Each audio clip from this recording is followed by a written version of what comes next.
Hello everyone, and peace of Christ to all of you. Today our topic about things you do not know about Prophet Muhammad. Now there's a lot of things you do not know about Prophet Muhammad. Obviously, I mean a lot of things, and all of them they are amazing. The more you read about Prophet Muhammad, the more you will go crazy.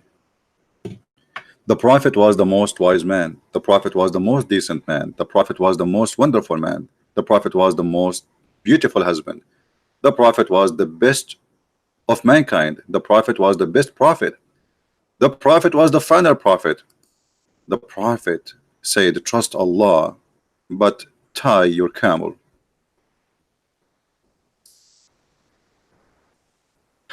I don't know really what to say. Each time the Muslims they make articles about their prophet, I feel clearly that Muslims they are trying to say to us, worship Muhammad and tie Allah. Why they are praising too much Muhammad? If Muhammad is one of 124,000 prophet Allah he sent, why Allah himself he praised Muhammad and he forget about the rest of the prophet? Why Muhammad is the favorite to Allah? Why Allah did not send only one prophet, his name is Muhammad, and that's it? Why Allah did not keep Muhammad alive so we can keep listening and learning from his wisdom? He kept Isa, and who need Isa now? I mean Isa is in heaven supposedly, and Allah is not sending him now. Why Muhammad he came 600 years after Isa, which is supposedly Jesus? Why between the 600 years and Muhammad Allah he was mute, strike, don't want to talk? All those stories are funny and silly and stupid.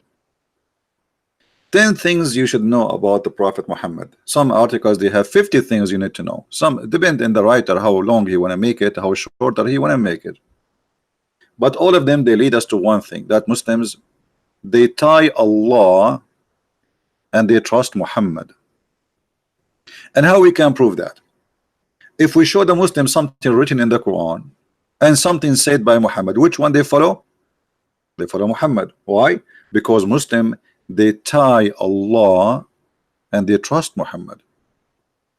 In other way, Allah is the same as the camel for Muhammad, and today we can prove it very easy.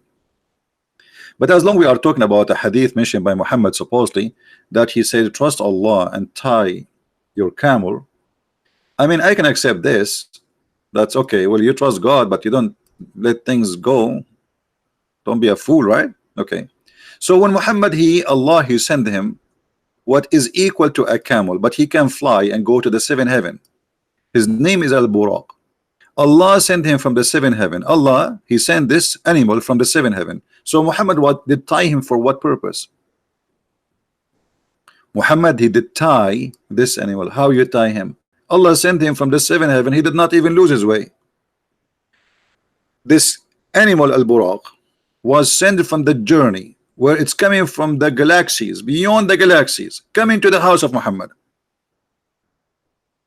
And then this Al-Buraq, when he arrived to Muhammad, Muhammad he tied him up. Is that because you don't trust Allah? Well, Allah is the one who sent it to you. This is not a normal camel you found him in the desert, or normal donkey or a mule or a horse. This is an animal sent by Allah. You tie him for what purpose?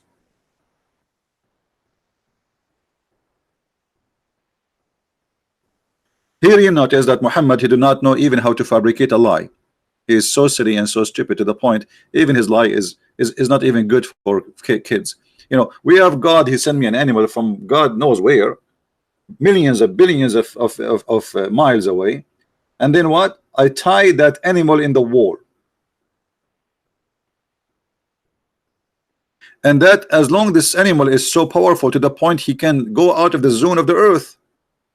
Remember, you see, imagine you tie a spaceship to a nail in the wall. Are you guys getting my point? Imagine we have a spaceship and we decided to tie the spaceship to the wall by a nail. I mean, who is the stupid who can believe that a little nail in the wall can stop this spaceship from flying. So how Muhammad, he was able to control this powerful animal? Because you see, remember, in order to go out of the zone of the earth, you have to have, even if it's like a normal creature as an animal, like maybe have a blood, etc. We don't, you know, this is what Muhammad described him. But that animal have to have an extreme power to go out of the zone of the earth. Otherwise, he cannot get out. It's not only a power of a normal muscle, muscles, it have to be something really powerful. So then we tie him with a nail in the wall, and that nail supposedly will stop this amazing creature who can fly the galaxies, who can leave the earth. He can get inside the earth, inside the zone of the earth, which the atmosphere, without burning. How powerful this animal is.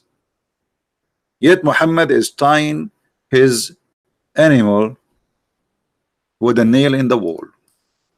Some stories, they say that Jibril, he put his finger in the wall, he made a hole in it, and he tied him with it. Imagine we tie this with a wall. Who is the fool will believe in such a story? So yes, Muhammad, he said, trust Allah and tie your camel. But can we trust Muhammad and his stories in order to trust Allah? I don't think so. The articles the Muslims always they make for us, it's not even good for somebody is the first grade school. Somebody is 7 years old, 8 years old, even 10 years old.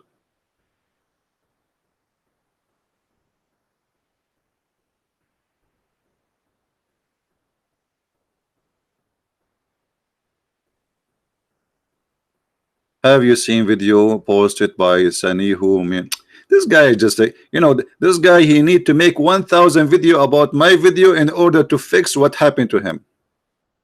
This is what happened to Muslims. They challenge me once, then we spank them, and then they have to make 1,000 video to respond to my video. Let him try. We got him busted already. Too late. So look at this stupidity. Trust Allah, but tie your camel. All right. I'm going to tie Allah today. I'm going to tie Allah and release Muhammad. This is the Muhammad they try to present for us in their articles. Prophet Muhammad, peace be upon him. And I didn't see that peace be upon him anywhere. But I mean, Muslims, they, you know, 20 interesting facts about Prophet Muhammad. Prophet, he's a camel boy. Does that make him special because a camel boy? I mean, even this one is a fact. Okay. His wife proposed him for marriage. Okay, I don't want to talk about this. You want me to talk about this? Even the marriage of Muhammad was a fraud.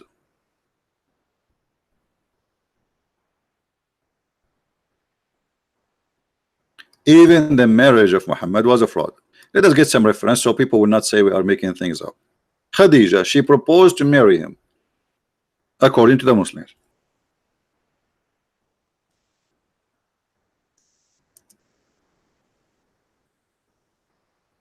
What people do not know,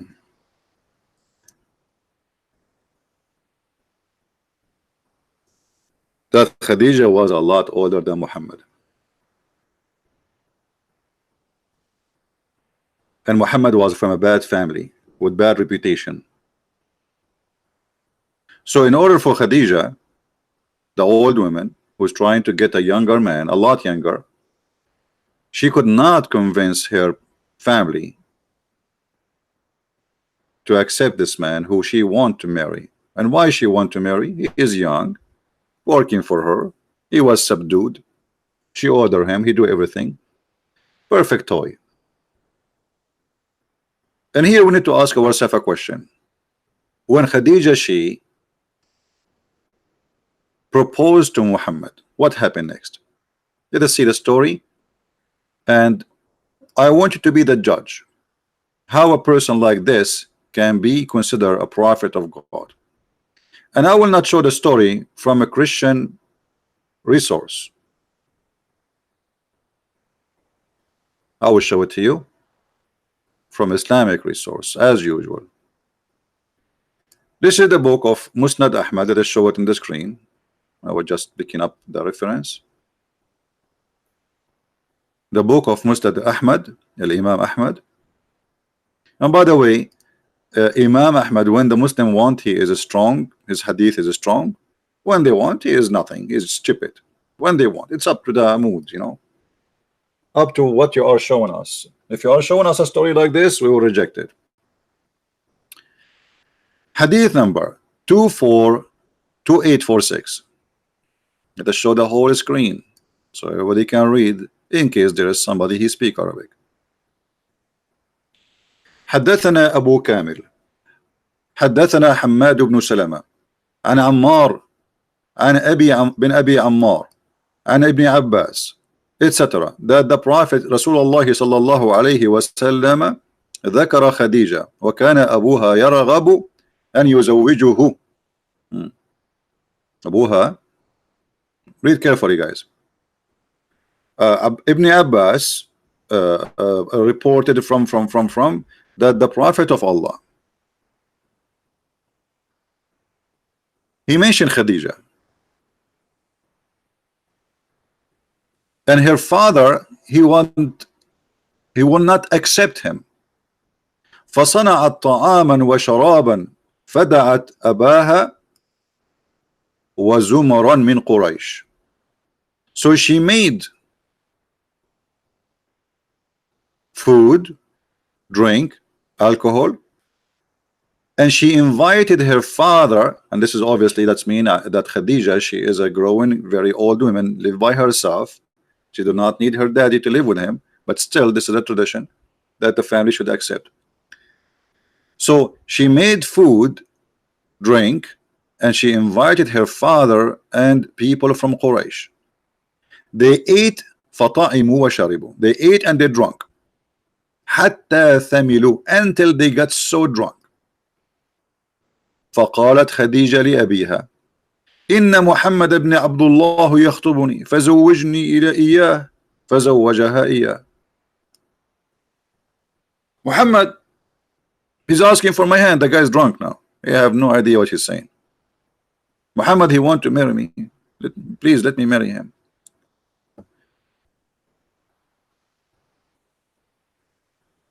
So she took off her clothes, and this is the tradition. Like if there is a wedding, you know, they dress the best of their clothes. So she changes the clothes, and she made him wear the most expensive clothes, which always wear only for special occasions, as all father do, like when there's a wedding. And when he woke up from his alcohol being drunk, he looked around and he says, why am I wearing this? فنظر وهو مخلق وعليه حلة. He found himself dressing very well, and he have the expensive clothes on him. So he said, what is this? What is that? And she said, Khadija, yesterday you married me to Muhammad. He said, I will marry you to this orphan. And obviously here, because he's a poor man, the son of Abi Talib, bad family. I swear by my life I will never do that. Khadija, she said, aren't you ashamed? Do you want people to laugh at you? Do you want us to tell the people that you were drunk yesterday? So she's blackmailing him, you know, she did the blackmail to her father. And this is one of many stories about Khadija and Muhammad. Different story says that the same, they prepared drink and etc., but the guy did not even agree for anything. He woke up in the morning, she told him, she lied to him, she said, well, you married me yesterday to Muhammad. The marriage of Muhammad is nothing but a fraud based on alcohol. What made Khadija and Muhammad became wife and husband? As you see, alcohol. Let us use Google translation, so Muslim will not say, "Oh, this is not the correct." Google translation, whatever it is, we will accept it. Take your time and read it, and see for yourself.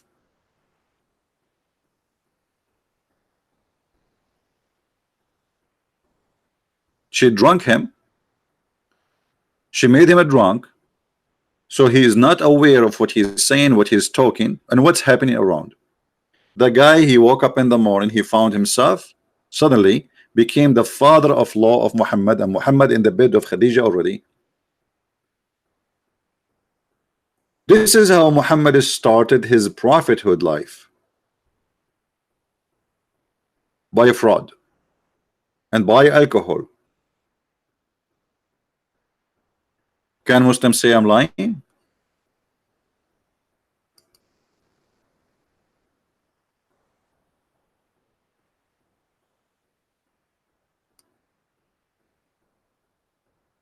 Any Muslim?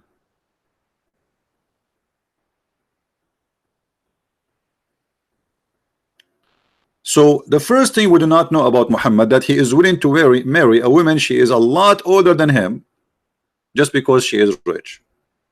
She has many husbands before him just because she is rich. Now, by the way, I'm not against any man to marry any woman of his choice as long as she is a woman. Who cares? I mean, this is something personal. But here, he is not marrying her for the money. I mean, for who she? He is marrying her for the money. How we can prove that? You see, if we go and check what Muhammad said, teaching wisdom to Muslims, what is the best to marry? What is the favorite style of marriage for Muhammad? Muhammad, he liked children's.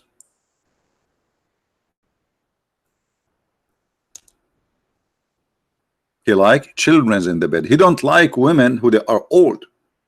He don't like women who they are widow. Who don't like women who they are not virgins. And the story is in front of us, and this is sahih. To the point, Muhammad not only he don't like it, he is advising his men to leave their women who they are widowed. And he was asking one of his men, his name is Jabir, why you don't go and find a virgin, a child? The man is married exactly to a woman like Khadija, but not like Khadija in the age. Let us say she is younger than him, but she is not rich. Muhammad, he did not like the idea. Muhammad, he don't advise him to do so. Muhammad asked him, did you marry? Huh? He said, yeah. He said, is she a virgin or a one previously married? I said, well, a woman previously married.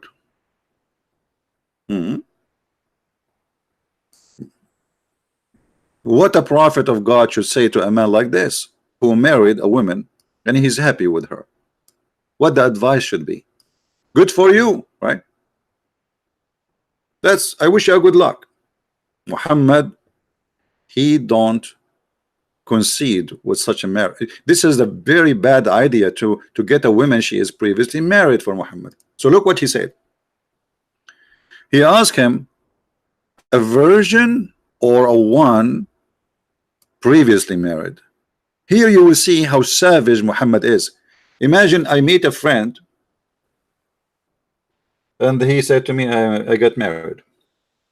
So I said to him, is her vagina was used or never used? Because this is what it means. What is your business? You are asking about virginity. Correct? This is what he's asking. He's asking about the status of her private part. What is the business of a prophet of God to ask such a question? The man is married, he is doing nothing wrong, this is his wife, and this is none of the business of anyone. What kind of a question this question is? What's his business? I said messenger of Allah with one who was previously married. Muhammad here is unhappy, whereupon he said, why? Why? Look, why, you idiot? Why you don't marry a young girl, huh? Why? And now Muhammad giving the real reason behind this wisdom, so that you could sport with her and she could sport with you. What the heck? So how Muhammad marry Khadija, the woman who is a lot older? She cannot sport with him. He cannot sport with her, and she is a widow, and she is not a virgin, and she is not young, which means none of those requirements which Muhammad preferred for marriage exist in Khadija. Do you see it?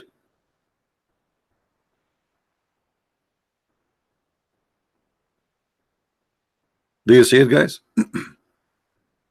Yeah, play with her. You know, she play with it. You see here, you see that the man, he have a mental issue.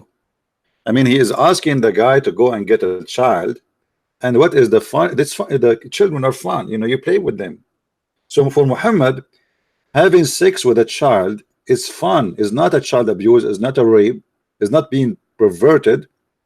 He is giving you even the logic for it, like why you should do that, because simply you can play with her. So why Muhammad he marry Khadija? As long this is not, you know, when I advise my men to do this, that's mean this is what I like. I'm speaking from my desire, what I think is best. So Muhammad here proving to us that what he think best to marry is a child. They are fun, not a widow, not a previously married, not a divorce, not have to be virgin and young and so young. So the purpose is to play with her.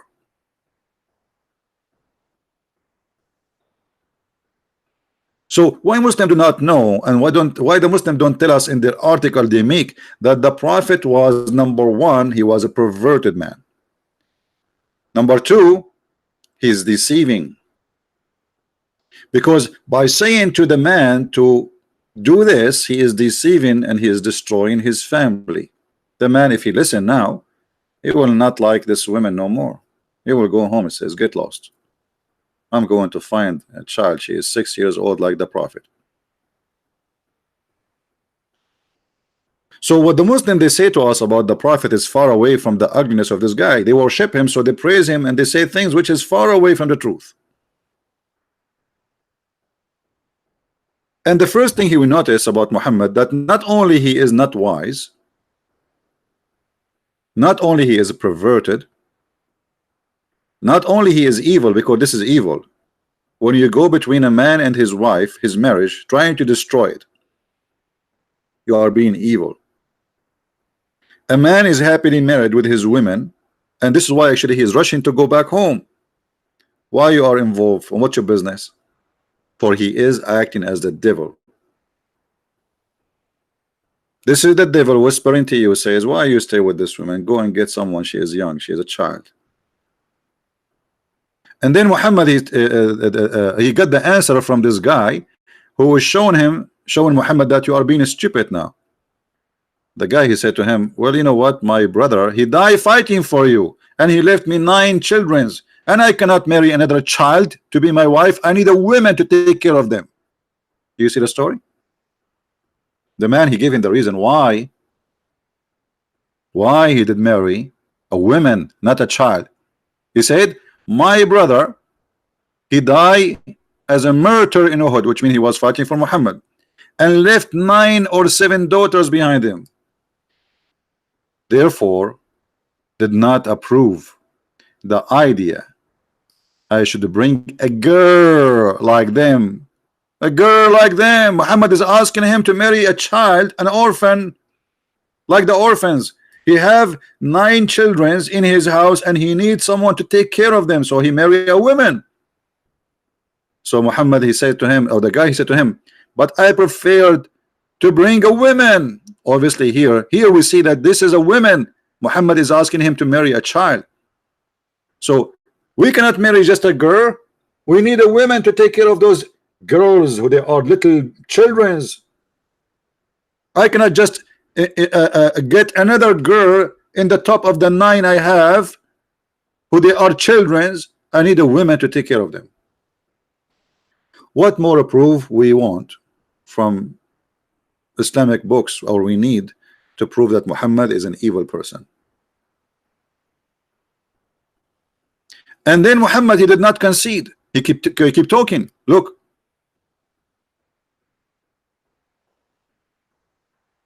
but I preferred to bring a woman who should look after them and teach them good manner. Whereupon Allah Messenger said, may Allah bless you. Or he supplicate for good to be preferred, conferred to for me. The man, he want a woman to teach him good manner. Muhammad, he want a child to play with the man. How that can be a prophet of God? Another lie about Islam and about Muhammad. Do you know that the prophet was the final prophet? First of all, shouldn't you have to prove to us that he was a prophet anyway, to be the final prophet? He is the final prophet. Okay, Muhammad prophesy. Muhammad, he prophesy how the baby is made.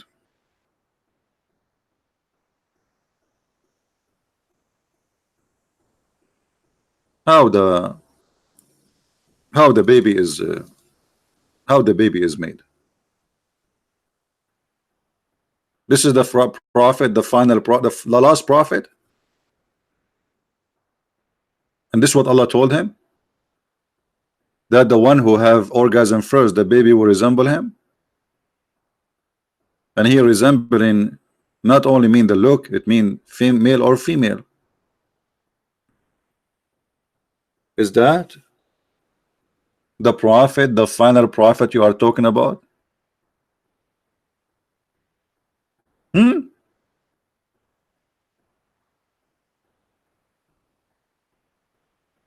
This is the prophet. So he is the final prophet, but he says stupid things. Just to show you the intelligence of a prophet of Allah. I will look for something normal so you don't die laughing.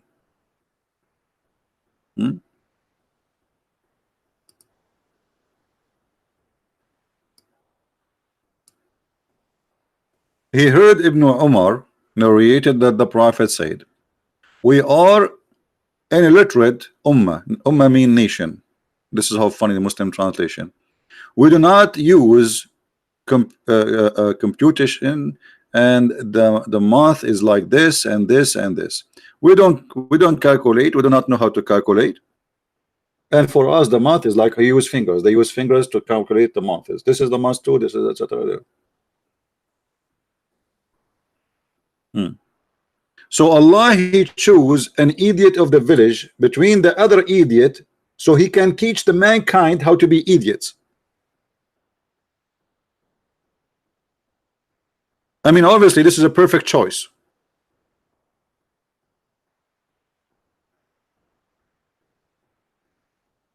And that explains why the Quran is full of stupid things. And by the way, can the Muslims say that this is wrong? I mean, this hadith is weak? No.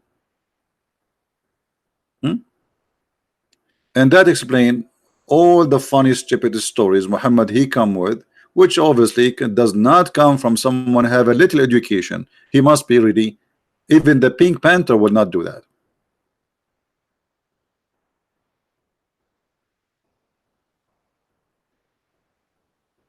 Muhammad was so smart to the point he did this.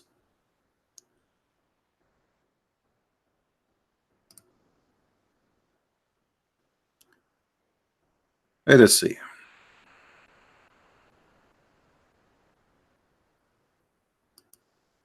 There is a hadith.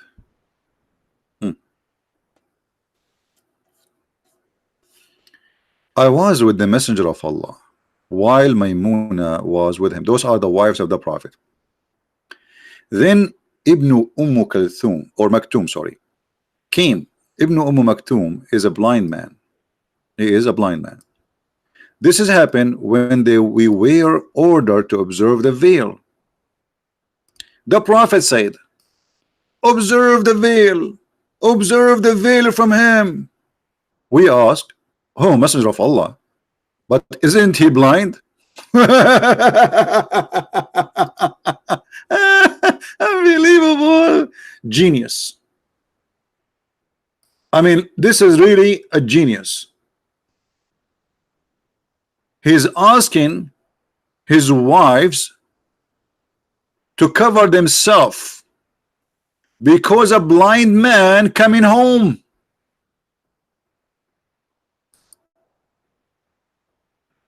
If I am the Prophet, I would do the same.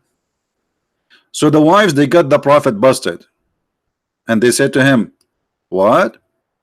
Is he not blind? He cannot neither see us nor recognize us. Look what the Prophet said. Now the Prophet, he got busted.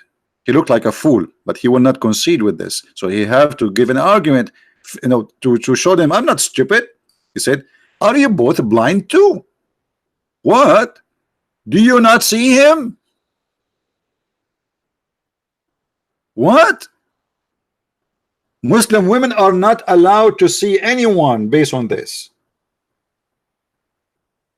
Muslim women are not allowed to say a human being he is a male, even if he is a blind, based on this.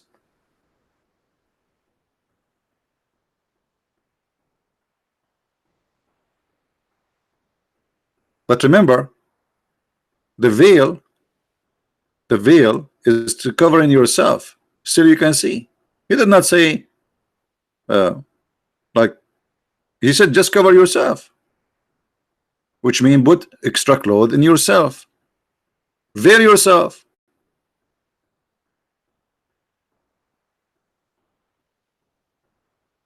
But that will not stop them from seeing him anyway. You just order them to veil themselves. Still they can see him. And the man is not coming like he's naked.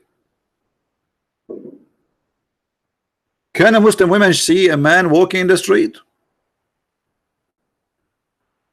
Any Muslim have an answer for this? Who is a Muslim would like to answer us? Can a man be seen by a woman in the street?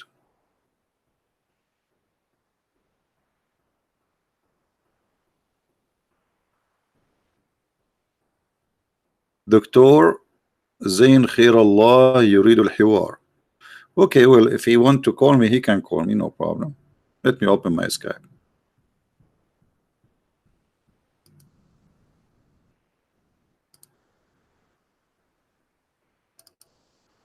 Here we go. We're Skype. We are getting in, and if he would like to call us, feel free.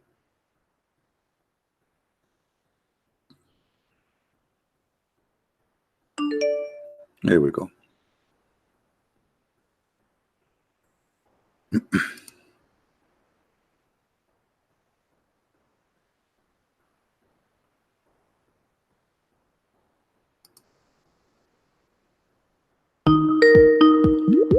Okay, looks like we have a caller.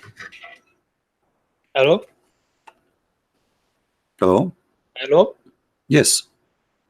Please, I have a question. I'm not that guy for you were waiting.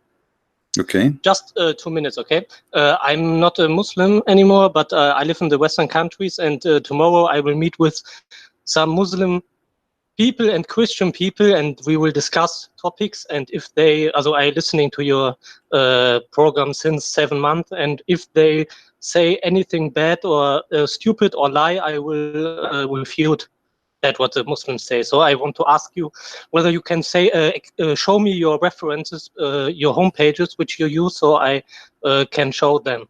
What do you mean home pages? for example, Sunnah.com you use for hadith, and which homepages do you use to show tafsir or translations? There's tons of but tafsir, not all of them have it in English. Like there's many. The admins, they can post for you some website we use usually. This is Muslim website, not ours. There's tafsir.com. Yeah, I know. Yeah, so can you show just the homepage which you use the most times for tafsir? I see you use altafsir.com, and for at Ibn Kathir, tafsir.com, sometime Ibn Kathir, depend. Depend which one is available in English, because English still now we have a very little number of books which is already in English. So, and Ibn Kathir, can you explain me where I can find him? But Ibn Kathir, okay, I will give you the link. But Ibn Kathir in English have nothing to do with Ibn Kathir in Arabic. They cut more than 80%, more than 80% of the real Ibn Kathir disappear. Okay, so you cannot read, you cannot depend on Ibn Kathir. Actually, I now try to open their link and it's not working, but I will post it in the link in the chat so you can have it anyway. Maybe later they have a maintenance. This is the usually I use, and that's the homepage which I can use then. This is Ibn Kathir, but now it's not working. It says service is not available, error, etc. Yeah. Okay, and which homepage do you use the most time? Also, when I don't really care. You see, for me, it's not about.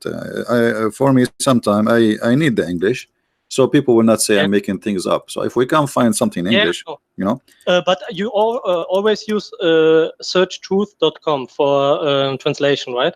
No, now I'm using actually the one is called Quran Wow. Quran Wow. Can you give me the link too? Then no it's problem. all what I want to ask you. No problem.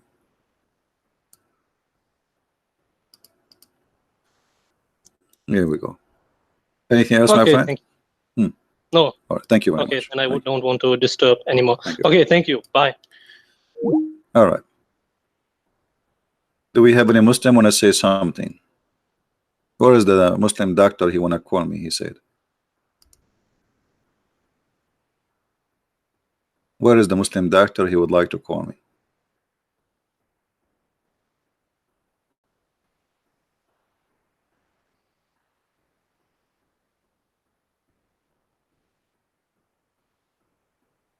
I don't see him. Anyway, actually, I thought this guy is him. Yeah, I don't know, a Muslim doctor, supposedly. So, when the Muslim, they speak about things,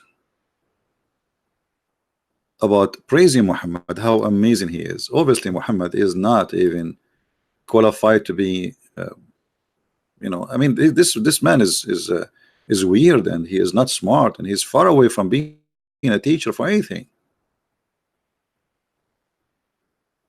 How you order your wife to veil themselves, but the guy is blind? And so what if they see him? Who is a Muslim agree that according to Islam we can order women not to see men? If this is the case, that's mean women, they cannot walk in the street because there is men in the street.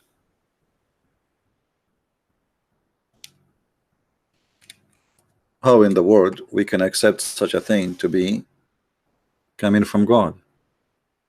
So why God he gave her eyes? Just to see inside her house?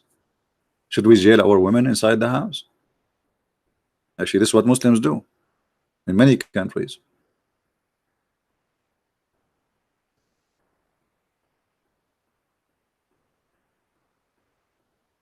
Any Muslim? Then the Muslim, they come with other lie, saying that Muhammad, okay, Muhammad is illiterate. Okay, you showed us that Muhammad even cannot count. Okay, Muhammad even he uses his finger to count, months. He don't even know how to count, maybe to 3 to 4. All right. So how you explain to us how the Arab, they were amazed with the Quran? The Arab were amazed in the Quran. Where? This is what the Arab said about the Quran.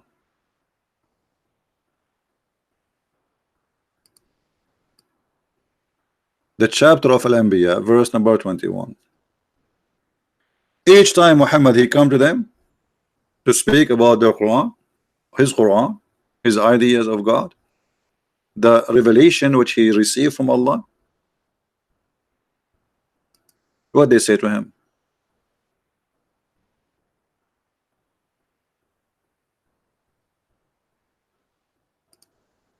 Do you see it?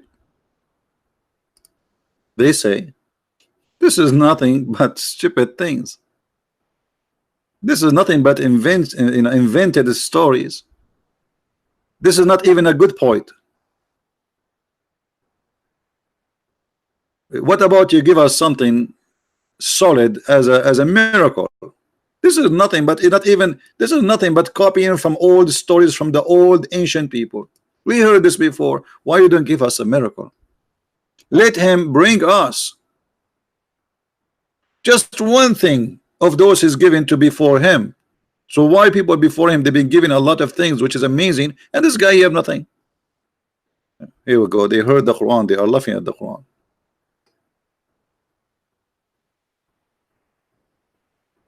And then Muhammad, he started threatening. Not a township believed in those which we destroyed before them. What does this have to do with that? They are asking you, okay, we will believe in you, but stop saying stupid things and give us a miracle.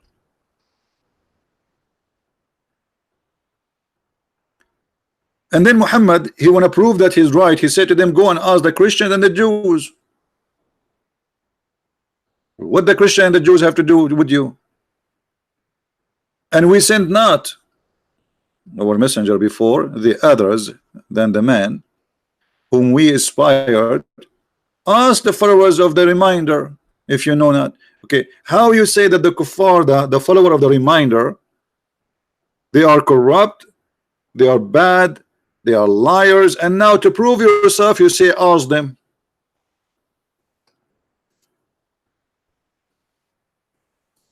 That alone is stupid. And then he continued with his madness, and he kept saying stupid things that we gave them not bodies, but they would not eat food, nor weird, you know, so they are not immoral, they will die. So what is have they are asking you for a proof?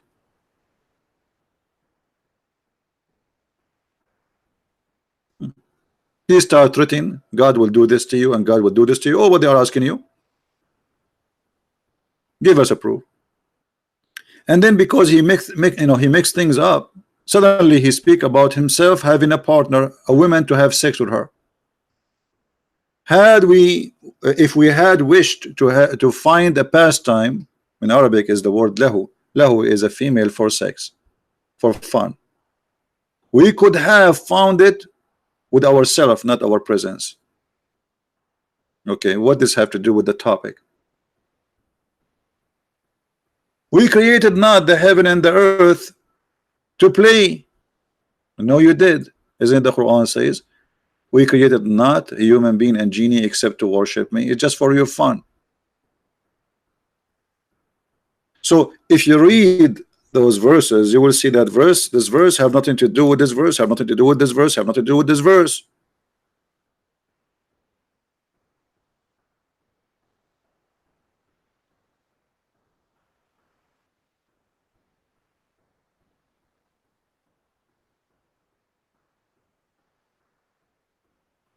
And then he said, if they are in gods beside Allah, then verily both of the heaven and the earth, both of them, they will be disordered. Well, isn't it that heaven is screwed? If this is your logic, didn't you kick Adam from the heaven? According to you, the reason, if there is a problem in heaven and earth, sorry, sorry guys, I need some water. If there's a problem in heaven and earth, then obviously there's gods beside Allah, because it's out of order. Everyone do something different. Well, isn't it this is exactly what happened in the heaven of Allah? To the point he ordered the angels to bow down to Adam when he said, I'm going to create a human being. Then we see in different verses in the Quran, things are getting more stupid. Chapter 10, verse number 15.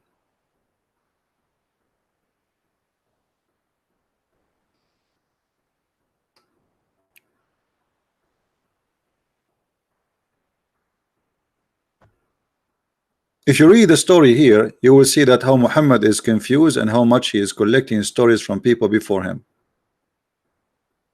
and all of it is stupid. Alif Lam Ra.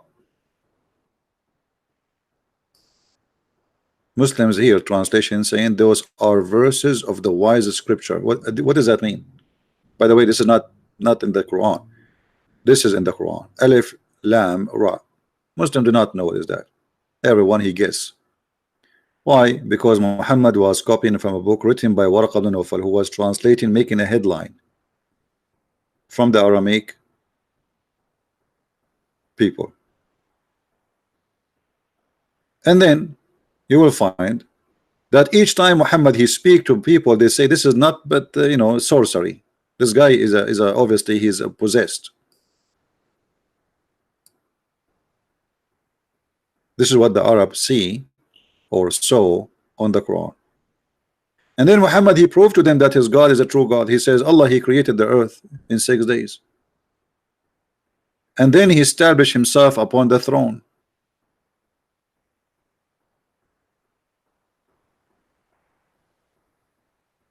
Everything created in 6 days, the heaven and the earth. But in different verse Muhammad he says different.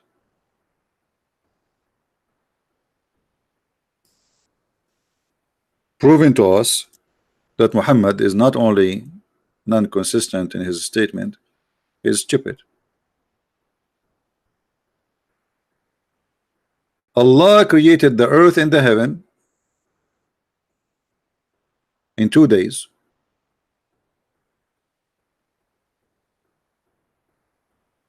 Plus 4 plus 2. 2 days for the earth.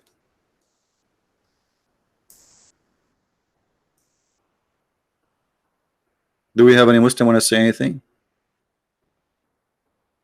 How this can be from God?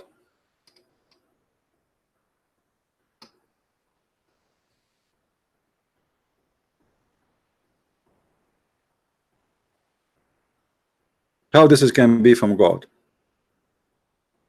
Allah has created every animal of water. Every animal created of water. By the way, it doesn't say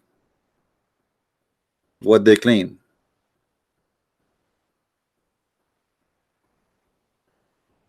وجعلنا من الماء كل شيء حي. كل شيء حي. Let's see other verse.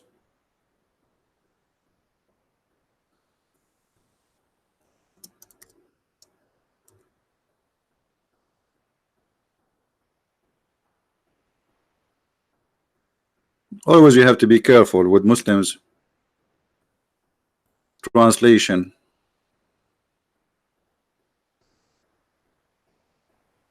Don't they see who disbelieve? Don't they see that the heaven and the earth was one piece, and then we part in them? And then the Muslim now they say to you this is the Big Bang, but this is not what the Quran is saying. By the way, the Big Bang is just a theory, it's not even a fact. However, the Muslim they try to adopt anything around to make Islam as scientific. So this is what they quote for you to say the Big Bang is in the Quran, but the Quran is saying that the earth and the heaven they used to be one unit, which means there was a heaven and there was earth. And according to the Quran, Allah actually created the earth first, and then He created the heaven. And then Allah He separated them, and this is stupid because we are not separated. We are inside the space. We are little tiny dust in the space. And then Allah He make a bigger poo-poo. Muhammad he claimed, supposing now he's being smart, and we made it from every living thing of water. Remember, he's talking about what is in heaven and what is in earth. But this is total contradiction to the Quran itself, because Muhammad he says that the genie are made from fire and the angels are made from light. So how they are made from light and that one made them from fire, and then we made it from water, every living thing?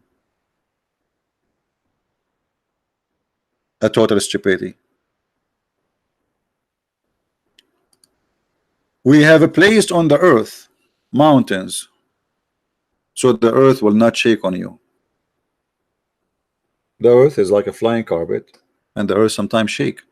So the Muslims, the Quran, claim that Allah He placed the mountains in the top And by the way, this is a Muslim translation, which is not right. If you change the translation or translator, sorry, right away you will see the meaning switch upside down. You cannot really trust any Islamic translation for anything. And we have placed, you see how we just changed the translator. Look how there's a difference between the first one and the second one. We have placed on earth firm mountains. So there was earth, and then Allah, He placed mountains on the earth. Who in the world want to believe in such a garbage? That's mean mountains was created, and after it's created, Allah, He placed it on the earth. And why? So the earth will not shake on you. The Muslim will say to you, oh, scientists, they found that mountains, they help to balance the earth. This is not about balance. The mountains actually happened by a natural movement of the ground. The pressure of the ground is where the mountains created, which means it's not placed in the top of the ground, it is from the ground, from deep inside the ground. This is why if you look at the mountains, you will see layers of colors. Each color present a color under the ground. So those all was down in the ground, and then the ground is pushing this sand and rocks and etc., and then they appear in the top, revealing what was under the ground one day. And this is why mountains like Himalaya, as an example, they grow, they don't shrink. It's not like a mountain created and placed there.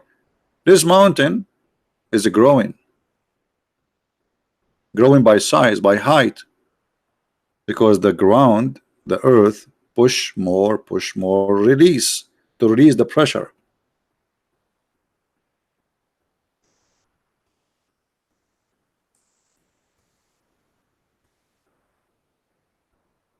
Let us see.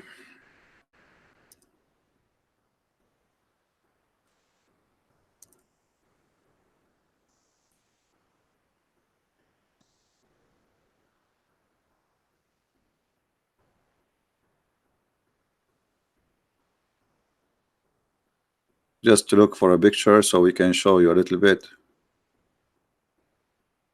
about the mountains. I'm sure more of you, you know, I mean, all of you, you know what I'm talking about, but it doesn't hurt.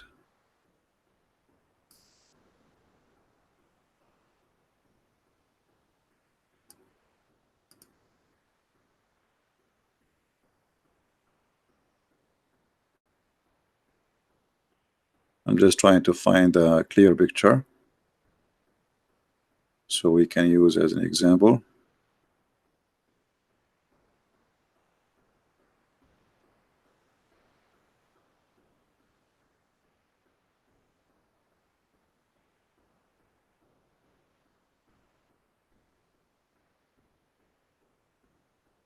You see too many pictures, and you let's see which one. I want to see like the one is close up to the rocks, so we can show what we are talking about.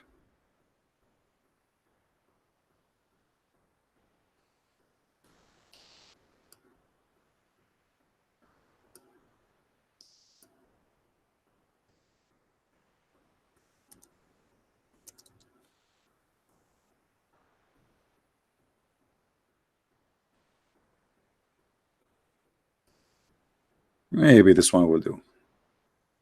So if you look at those rocks here, you will see that there is layers of the rocks. It's not like it was not one piece. It's not one piece where it is happened suddenly. It is the ground pushing up. This is why the top actually present the oldest part of it, and the one is connected down to the ground is the newest part of it. So the more you go down, the more new the mountain is. The more you go up, the more is going to be aging as existence. So according to the Quran, Muhammad, he tried to explain how the mountains are exist. Allah, he placed them in the top of the earth because the old legions believe that mountains are exist because God, he made the earth flat like a carpet, and if you don't put mountains in it, the carpet will fly. It's like going to the park and putting rocks here and there in the end of the sheet. You want to sit in the floor with your family. So if we don't have those rocks, the wind will push this sheet and is going to fly. So what we notice about Muhammad, that he claimed to have knowledge, but he is an idiot. And the Muslims, they try to cover up, fabricating tons of scientific miracles, which in fact nothing but hocus and funny stuff. And the Arab, as you see, they make fun of Muhammad. They did not find Muhammad speaking science. They found Muhammad that he is an idiot. We made a video before. We showed you how Allah supposedly created the earth, and how Muhammad, he don't even remember the order of the creation between chapter 79 and chapter number 41. One chapter says Allah created the earth first and then he finished the heaven. One, it says he created the mountain first and then the grass, and then after that the sky, he make stars. And the other one says Allah, he finished the sky, he finished the stars, and then he created the mountains, and then he created the grass, and then the tree, which mean in total different order.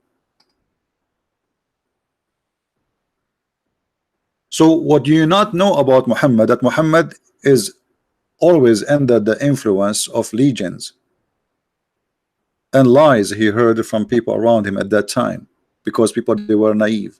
Like what? As an example, the story of Solomon.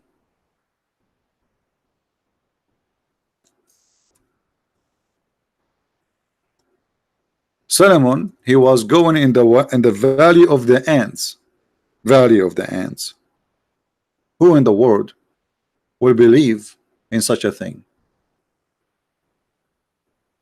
There's a valley, it's called the Valley of the Ant. Okay, and where this story coming from? We search, we find that this exists in the legend of the Jews.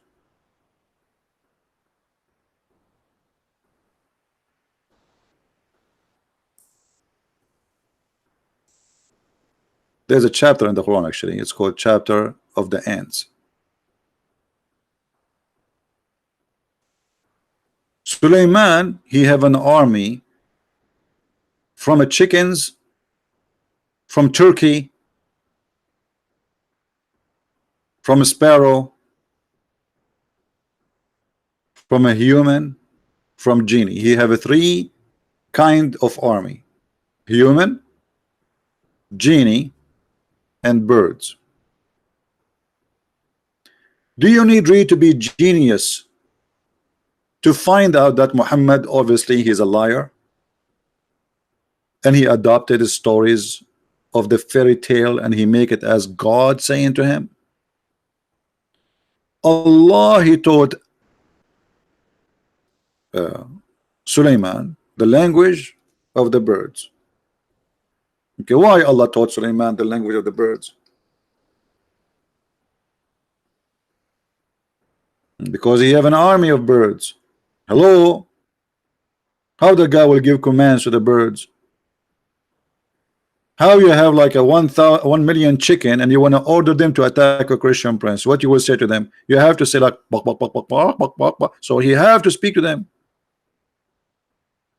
And then we find that later Suleiman, he understand the language of the ants, but yet Allah, he taught him the language of the birds.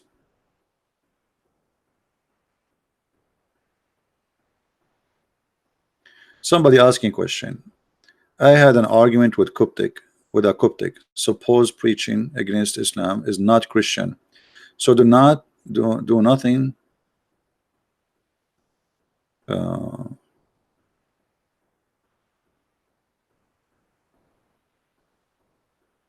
I need to ask David Wood how he put the questions in the screen, because always I have to. Okay, let's see, guys, here just to answer this question, even though it's not the topic.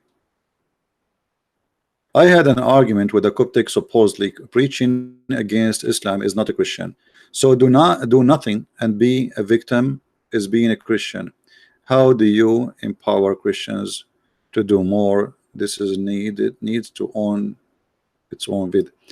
My friend, anyone he have his own idea, no problem. He think this is not a Christian, We'll ask him, isn't it Jesus says to the Jews? He said to the Jews, and those are Jews, they are believers in the true God, the son of vipers.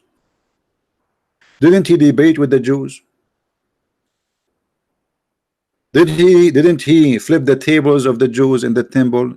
He said to him, you made the house of my father a marketplace. So those who say things like this, they are false Christians. They have nothing to do with Christianity. A true Christian, he stands for the truth. A fake Christian, he say, none of my business. No, it's your business. What he's saying to you, let more than 1 billion human being go to hell. That is not a Christianity. For us, we don't hate Muslims, we love to save them. So how the Muslim, they will know Islam is false if you don't talk about it? So you are saying to them, stay as Muslim, it's okay, it's good, you will go to heaven.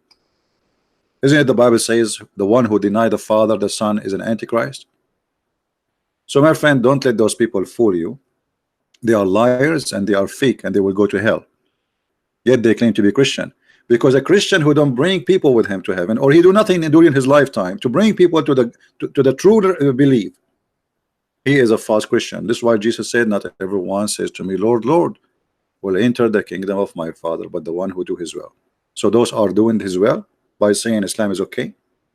Is that the will of God? All right. So don't make people fool you or discourage you. I hear this always, by the way. Many people, they say to me, this is not a Christian, you make fun of it. So, no, this is a Christian, this is very Christian. Go and read the Bible. They are liars. And the devil always, he try to like he encourage you to do the wrong and he discourage you from doing the right. If I post right now a video in YouTube about women doing belly dancing, nobody will flag my video, right? Post a video about women shaking her ass in the front of the camera, everybody will give you a like. Nobody ever will flag your video. We make a video, we can't even keep it in the screen for 2 hours.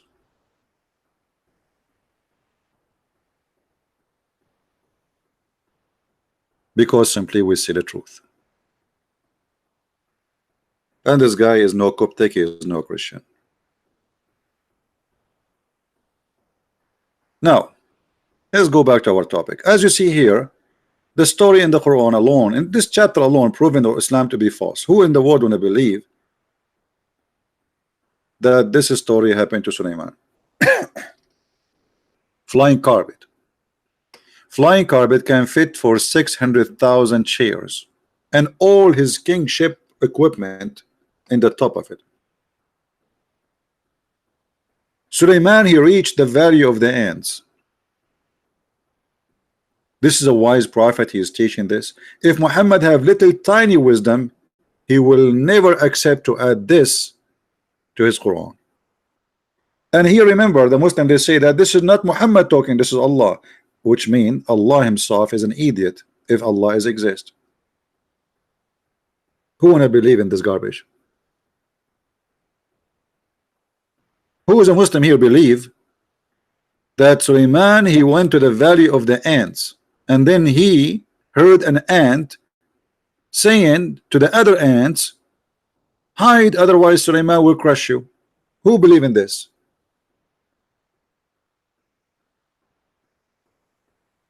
Anyone?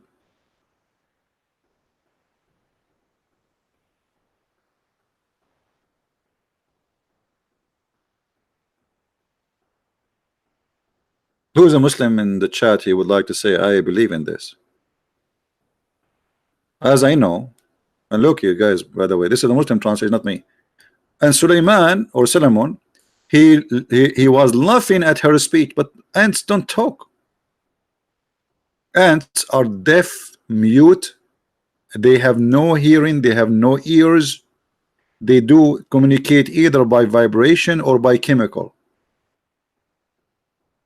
What he heard her speech?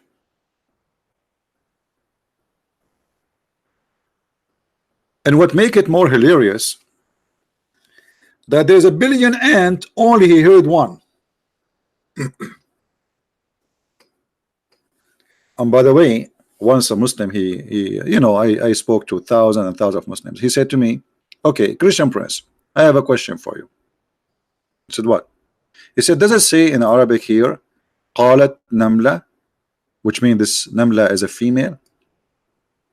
I said, okay, yeah. He said, do you know that science discovered that the one who warned other ants are females? I said, okay. He said, how the Quran know that? The guy, he speak Arabic. I said, Abdul, what is the word we use for a singular ant? He said, Namla. I said, okay. I said, so what do you, I just ask you, what is the word, the only word we have for ant in Arabic? If it is one ant? He said, Namla. I said, okay. He did not get it. He's so slow. Well, this is how the Arabic is. We call it Namla. It doesn't matter if it's a male or female. In Arabic, we don't have male and female Namla. Nobody look at their balls. Or what we knew, it's an insect. We call it Namla. So male or female, we call them Namla. This is not a miracle. Why do that? We have another words. Go ask any Arab. When he see an ant in the floor, he call it Namla. He don't look at her balls. Oh, she have a balls. We call them Namla. So look how they try to fabricate all the garbage there, and they try to find a scientific thing. Finally, we found science.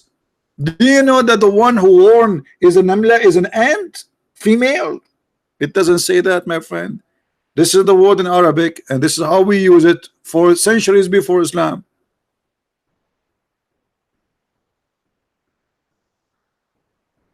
And then, what is driving me crazy, how this ant knew the name of Suleiman? Because guys, look at the speech of the ant. Did you notice the speech of the ant? The ant, she said, enter your dwelling lest Solomon. Okay, I got it. An ant is warning the other ant to hide. How she knew his name is Solomon? I will give you three options. Solomon, he have a tag in Arabic. It says, I am Solomon. How she knew? She's an ant. So the verse here have tons of mistakes, stupid mistakes. The value of the ants, where is that? There's a valley, only ants there? Only ants live in this valley? The United States of ants. There's ants everywhere. The value of the ants. And one of the ants, what about the rest? They did not say anything. There's only one ant out of the billion ant they speak. And maybe this is the only one is holding a microphone.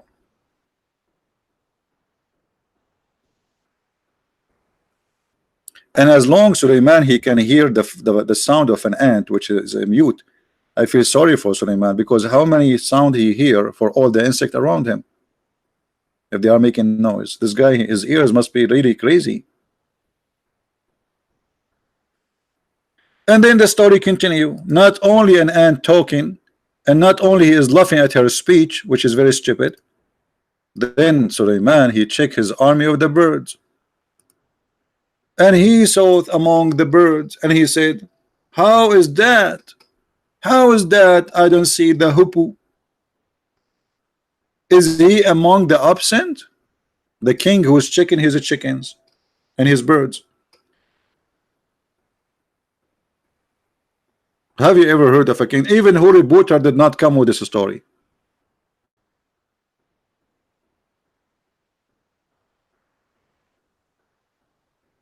Who in the world want to believe that this is God telling us a story about a prophet? His name is Solomon. This is a story. You can go right now, search for in Google a book. It's called The Legend of the Jews. By the way, it's for free because it's more than 100-year-old. The Legend of the Jews. You will find the stories there. The fool Muhammad, he copied legends of the Jews. He says he claimed that Allah told him those stories. Remember, Muhammad, he lived between the Jews. And if I don't find an excuse from this bird, I'm going to make him barbecue. Have you ever heard of a king? He want to barbecue a bird if you don't give me an excuse. So now the bird, he come in front of the king. Hey, king, please don't barbecue me. I was looking for you for a woman. This is why the bird was absent. He was looking around, and now he found a woman who have no hair in her legs, which is very unique. We are Middle Eastern, we are very hairy. And then after he told him about her and where she is located, Sulaiman, he ordered his flying carpet, and bingo. And this is God talking.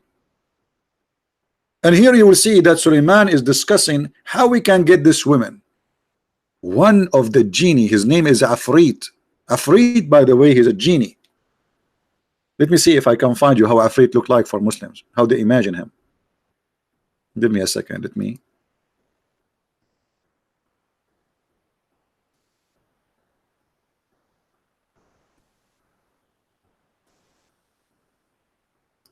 Just to show you what Afrit is.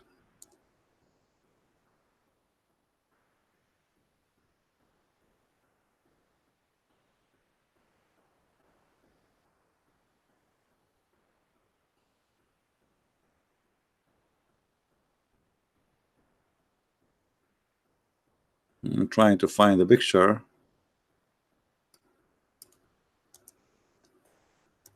Afrit is a genie, but he is a special kind of genie. He is very fast. That's why they call him Afrit. He can bring you anything you want. Yeah, this is the Afrit. I think you saw this is like in Alibaba, etc. You know, if you see the story of Alibaba, this is the Afrit. Afrit who come from inside the container or whatever.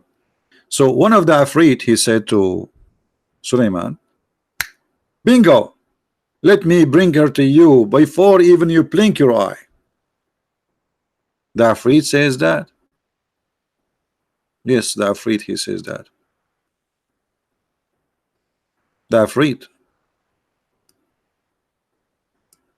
A very fast Afrit, genie, he said, I will bring it to thee before you even blink your eye or even move your ass from your chair. I am very strong and I am very trusty for such a work. Who want to believe in this garbage? Sulaiman sitting in his chair. He have a bird speaking to him. Afrits and genies are around. Human ministers, bird ministers, and now they are discussing how they can get this woman. So when you tell me about 10 things about your prophet, tell us that he is a crazy man to believe in those stories. Why Muhammad in his time, he did not notice that this is stupid? How idiot he is to take those stories claiming that Allah told him this.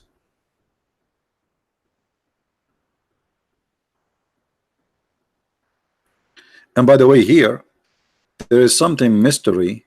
I changed the Muslim to tell me what is that. قال الذي عنده علم من الكتاب أنا آتيك به قبل أن يرتد إليك طرفك. Who is a Muslim? Tell me who is this guy. The one who have the knowledge of the book said, I bring him to you before you blink your eye. Who is that? Who is a Muslim? Tell us who is this.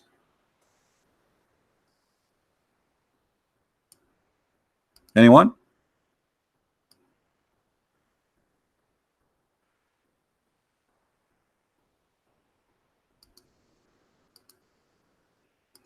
Just to show you the madness of this cult. Who is this guy?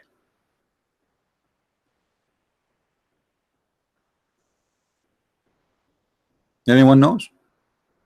Who is this guy who have the knowledge of the book? Which book? And how he can bring that woman so fast before even he blink his eyes? Who is this guy? Is he a human?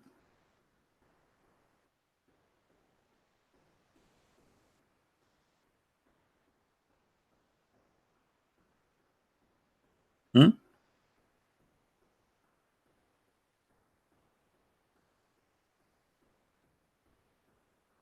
I don't see any comment from the Muslims.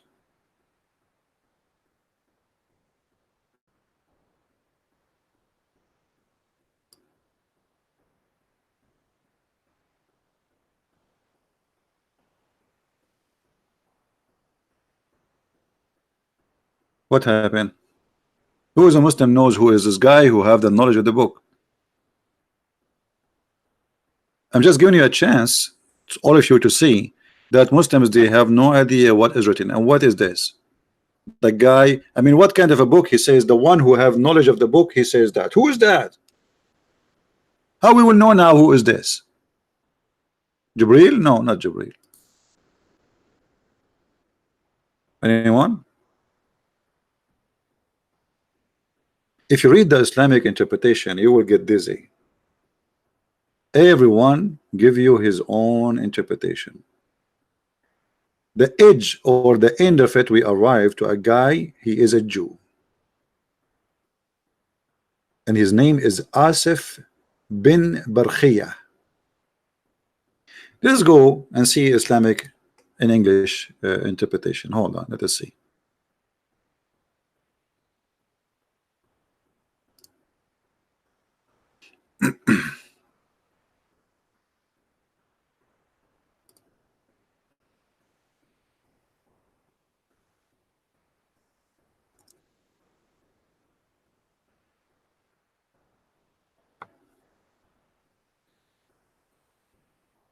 All right.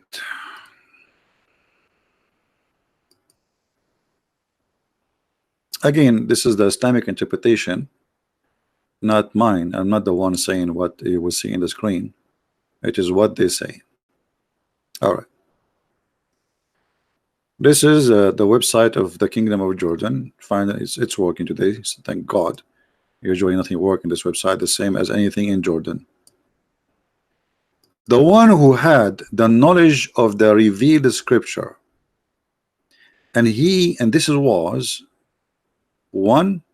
This one was Asif bin Barkhaya. They are trying to make it like a Jewish name. Now, who is this Asif bin Barkhaya? Where the name is coming from?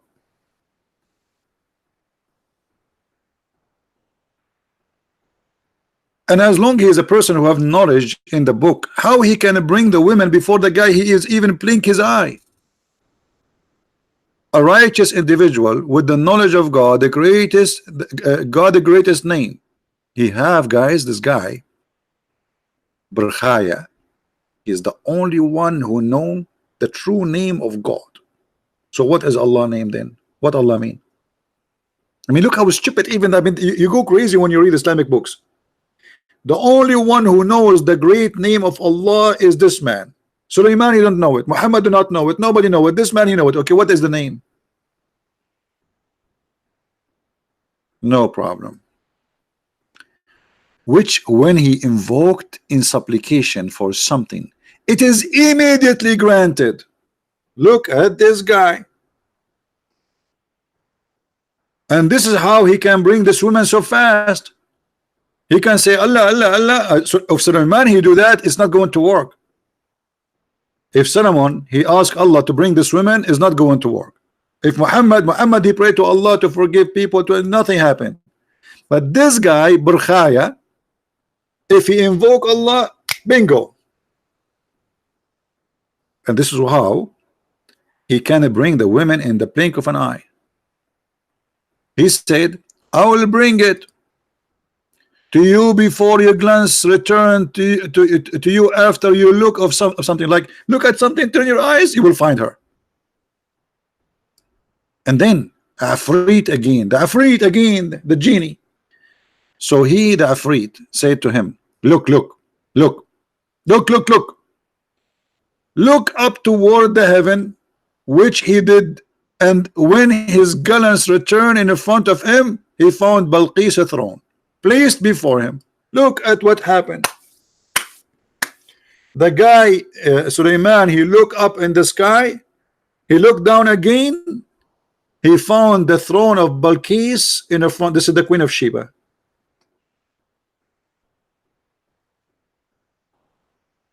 This is a story, and this is a Quran.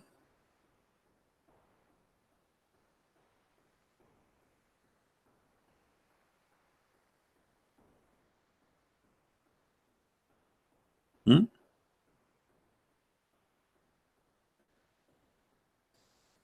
How Muhammad he accept those stories and put them in the Quran? So what we learn from Muhammad, yesterday we made a video about women, how Muhammad look at women. He believed they are the devil. He believed they are stupid. He believed most of them they will go to hell. He believed women are not equal to men to be witness because they have half a brain. We should beat them. We should they are like property, etc. And today we learn that Muhammad obviously is an idiot to accept and adopt stories from people before him, and he rejoined those stories, making it as it is coming from his God. And by doing that, he exposed himself. Who in the world want to believe in this garbage? How I can believe in it?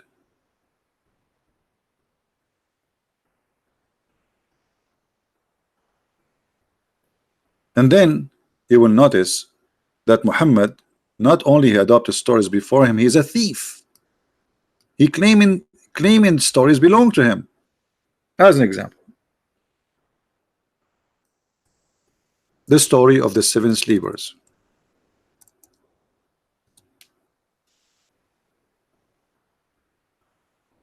The 7 sleepers is a great example of the thief Muhammad. 7 sleepers, you can search it. It's a story written hundreds of years before Muhammad by a bishop from Syria. His name Yaqub. And this story is not real. It's a fiction story about Christians being discriminated, tortured, and because at that time they were suffering. So this author, he wrote this book as an example about the victory will come. So he told it like it's a fiction story made for youth, even made for kids. It's not made for really adult. That have patience, we are discriminated, but we will be victorious. So the story is about a group of young Christians who've been discriminated, and they chase them to kill them. Then they hide in a cave, and God he made them sleep, and he put an angel guarding their cave for 300 years some. And then after that, when they woke up, they found everybody around them became a Christian. This is what the story, it's a fiction story. Muhammad, he took it, he put it in the Quran, and the Christian, they were dying laughing at Muhammad doing that, because this is a fiction story. And not only Muhammad, he put it in the Quran, Muhammad the idiot, because he was trying to copy the story from others. You will see here in Arabic, it says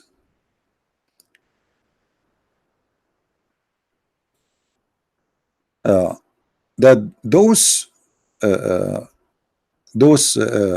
guys, they have with them, it says وَكَلْبَهُمْ. Kalbahum in Arabic mean dog, but all of us, we knew that in Islam dogs are dirty, they are najis. Actually, if you keep a dog, Allah take from your deed, you go to hell. So how the dog appear in this story, and he is the one who's guarding them?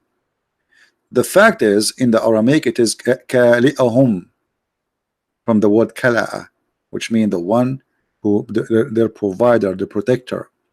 So the story in the Christian book is as a following: those guys, they were hidden in a cave, and there is an angel who opened his arm, basitun zira'ihi. He opened his 2 arms. Have you ever heard of a dog he have 2 arms? Since when? And look at the Muslim translation to cover the stupidity. Look what they say here: and their dog stretching out his paws. It doesn't say that. Change the translator. It says arms. Arms. Since when dogs have 2 arms? I like that. Dogs have 2 arms. You see the translation? Far It is two arms, but the Muslim trying to hide what the Quran is saying, because how we can explain how the Quran how it says he have two arms. Look, all the translations saying the same here. We will keep changing until we find one of them is truthful.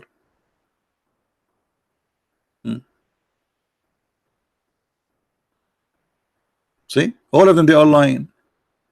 If we take the word zira'i in Arabic and we post it in Google translation, we will find right away that the word arms, the word zira'i is arm.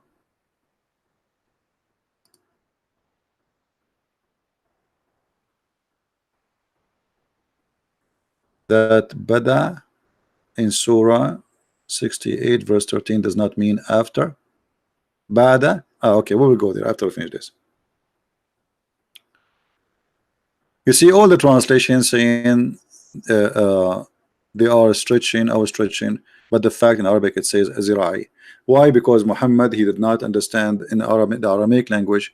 He thought this is kalbahum, which means their dog. However, this is a fiction story. Muhammad, he took it, he put it in the Quran, and you will see how silly the Quran is by reading this verse alone.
The Muslim, they try to very much to praise Muhammad, make him the most amazing, the wonderful, but Muhammad was not even normal person.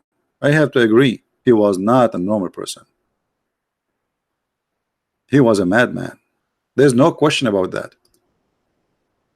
Even the Muslims, they admit that Muhammad was not normal in a negative way.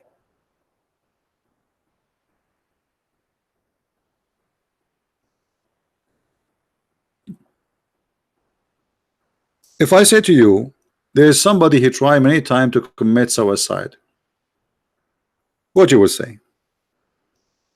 Is he normal? Is he stable? Is committing suicide, trying to kill yourself, is a sign of somebody stable? This is the Muslim books saying that the Prophet of Allah, he tried to throw himself from the top of the mountains many times.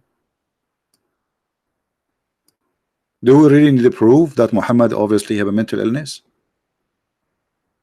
The story itself proving to us not only Muhammad is suffering from mental illness, but it's a continuous situation, and it's a kind of a silly.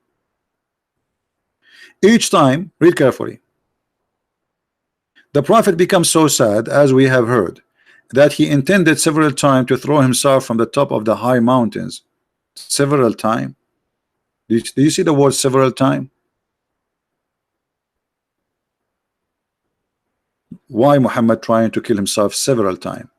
What he was trying to, why, what lead him into such a point? I mean, you are lucky, you are prophet of God, you are the final prophet. Allah, he gave you power of 40 men in bed. Even me, I don't have that. I have 39. So why a man like this, the best of the booty, as many women as you wish,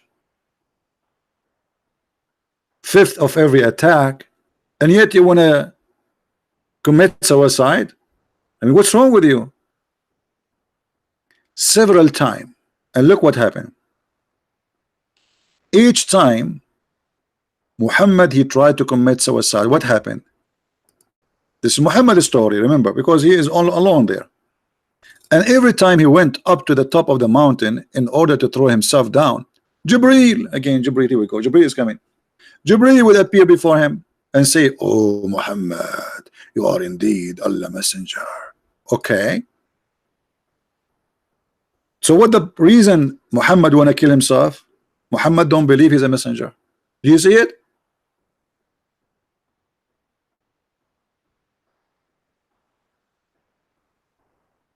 Do you see it? So the reason is for Muhammad to try to commit suicide that he himself do not believe he's a prophet.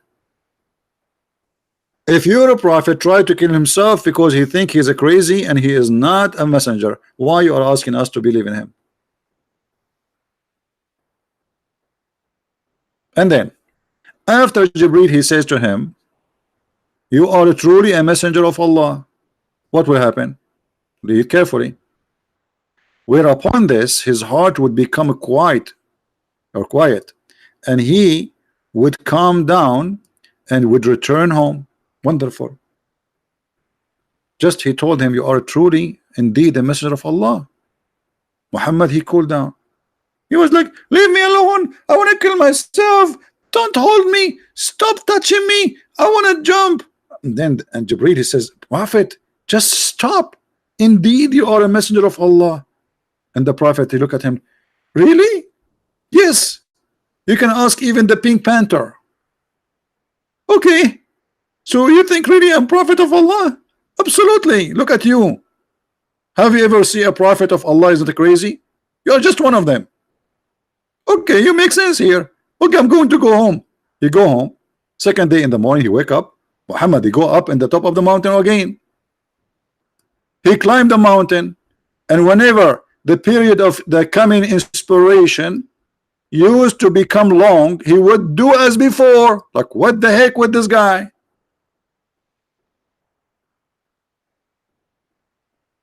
So he climbed the mountain. Okay, you guys, you missed my art, right? I know. Okay, so Muhammad is here. This is the mountain. This is the mountain, and Muhammad, he climbed the mountain. Muslims, it's okay if we say Muhammad, brother, without saying Allah pray on him? It's okay. I hope you will not do anything to me because I said Muhammad with his name without, you know, like, I mean, SAWFM, you know, short wave, long wave. So Muhammad, brother, he climbed the mountain. He's here now. Muhammad is here, brother. Muhammad is here. Muhammad is here. Muhammad is here. Muhammad is here. Here. I feel sorry for him. Here, he can't breathe no more. And now he is in the top of the mountain, and he want to throw himself. And then Jibreel appeared in the front of him, and he hold him from his panty. Well, why Jibreel don't appear for him here before he go to the mountain in his home? The poor guy, he climbed the mountain all the way to the top of the mountain, and now you appear for him. What about you tell him before you go?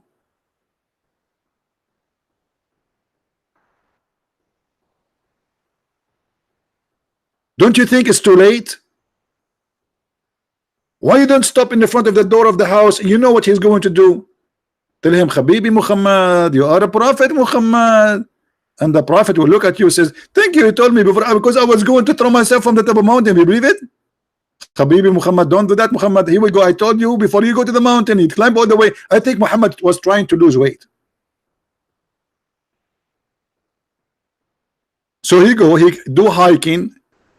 And God knows how hard it is to climb a mountain.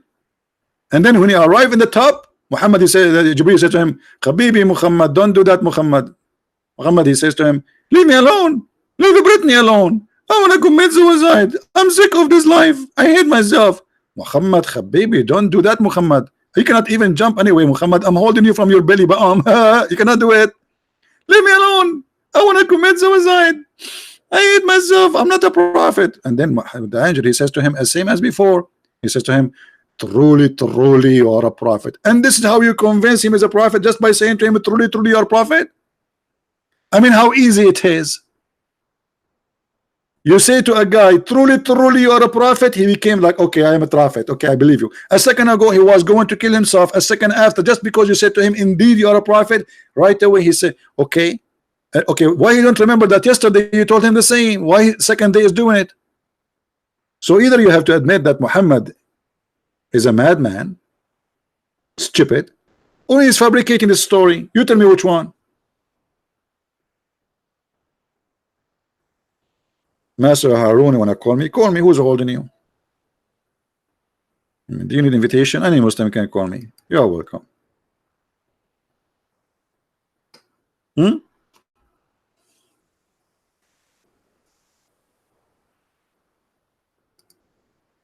Any Muhammadan? What do you think? So what the Muslim don't tell you, that Muhammad, obviously, additional to all the madness we showed you, he have a mental illness. We mentioned to you many times before that Muhammad, even he imagined himself doing things, but in fact he never did. And the Muslim explained that by saying he was bewitched. But the bewitching thing is always an excuse for the Arab because the Arab, they don't know what's happening. When somebody have a mental illness, they can't explain. So especially like suddenly he go like crazy, like he's acting normally during the daytime, and then suddenly something happened. He freak out. So they say once the Prophet was bewitched, so that he began to imagine that he had done a thing which in fact he did not. Okay, how we can trust Muhammad that he saw an angel? The guy he imagined, as you see, you Muslim, you say our prophet was a bewitched prophet. Well, nice to meet you, Mr. Bewitched. A prophet who was bewitched. Allah have time to protect Jesus, Isa, but he have no time to protect the bewitched prophet. Here we go. The prophet is under the control of the devil. This is what bewitched mean. Controlled by black magic. Muslim believe in black magic. Where was Allah at that time where Muhammad was bewitched? He was weak, taking a nap, vacation. And not only he was bewitched and he imagined things, even his sex was fake. That is like was very tough on him, to the point even his sexual life was fake. So how we can trust him? The Prophet continued for such a period of time, imagining that he had slept, had boom boom with his wives, but in fact he did not. So what he was doing when he imagined he was having sex, what he was doing exactly? Eating falafel? How we can trust a guy like this? So even Islamic books, and until now we showed you nothing except Islamic books. Even Islamic books witness that Muhammad is mentally ill.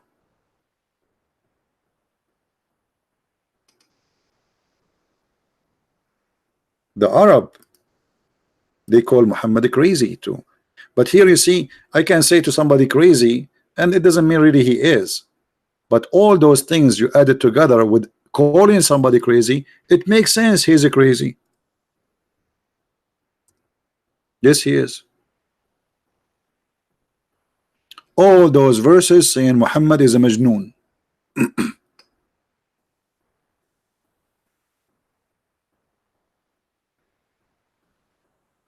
Do you see it? The Arab, they did not find it amazing. They found this guy is a crazy man.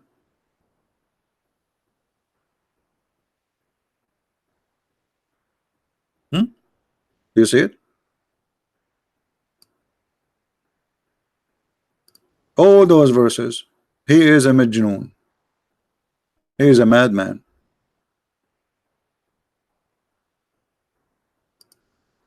This was the opinion of the Arab on Muhammad.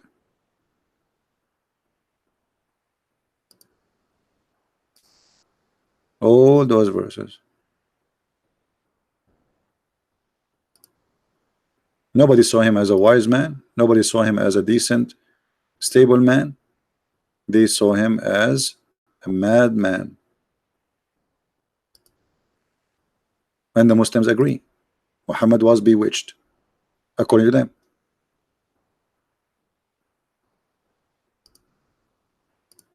And look how many times. And Allah, he wanted to support Muhammad. He said to him, you know what, you are not crazy. Allah saying to Muhammad, you aren't crazy.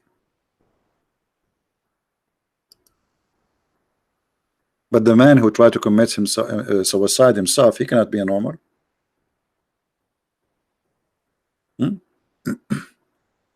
People, they call Noah Majnoon before. So Muhammad, don't you are not our first one. Even Noah, they call him Majnoon. But Noah did not try to commit suicide. He did not say, I was bewitched, imagine myself having sex. He did not say stupid things.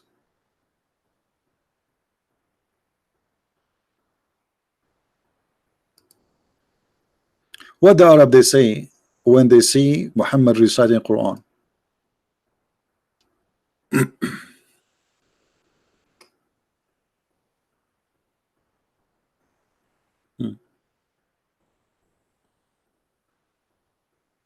Anyone?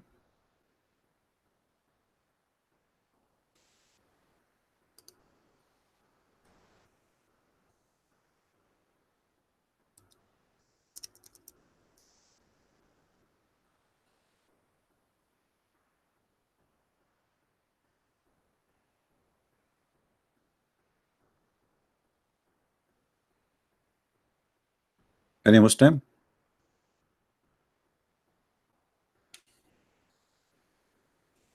And by the way, the Quran is not a poet. It's a stupid book. It's not Arabic is horrible. I can make 10 times better than the Quran. What 10 times? A million times better than the Quran. And don't say Jesus Akbar, my friend. This is an insult to Jesus. Akbar means bigger. We don't worship idols, and Jesus is not an idol. Any Muslim?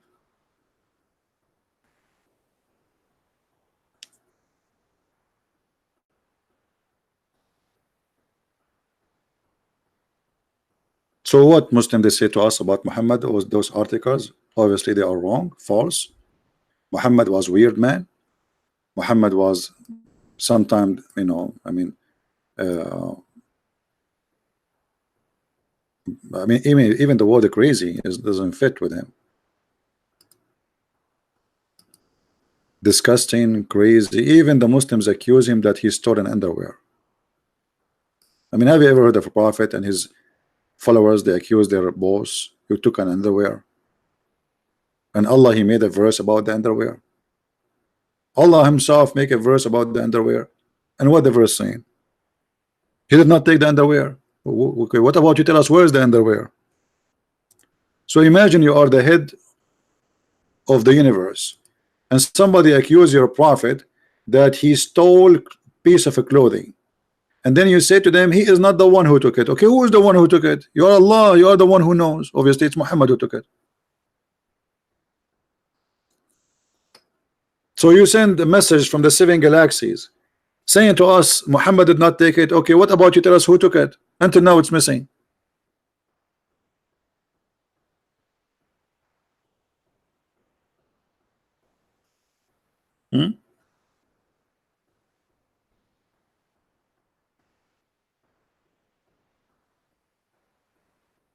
You know, for Allah to make Muhammad clear from this crime, he just say, okay, the guy who took it, his name is etc. Is in Surah chapter 4 verse number 36. Not a good thing about Islam. My friend, any chapter, any verse in Islam is not a good thing about Islam.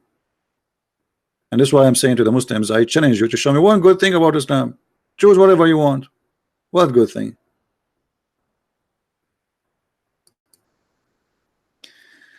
And serve Allah, ascribe nothing as partner into him, and show kindness to your parents. Muhammad saying show kindness to your parents. So what we would do with the chapter 9 verse 23?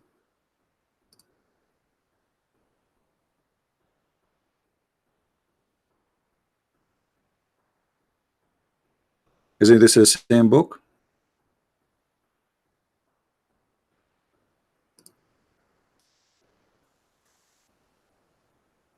We cannot take your father as a friend. How we show kindness? By not taking them as a friends. They are your enemy. Is that how you show kindness? You cannot take them as a friends. Your parents, your mother, your father, and even your brothers from your blood, you cannot take them as friends. So when you see a verses in the Quran, you might say, okay, here look like sound Muhammad is a good guy. Look, he's teaching that you should be nice to your parents. Even they quote for you. Do you know that Muhammad, he says that heaven is under the feet of the mothers? Well, heaven under the feet of the mothers, but mothers, they will go to hell. So what the Muslim explained that to you, that mothers will go to hell, but you go to heaven if you are nice to them. How stupid is that? You know what I mean? Isn't it Muhammad, he says that most of women, they are going to go to hell?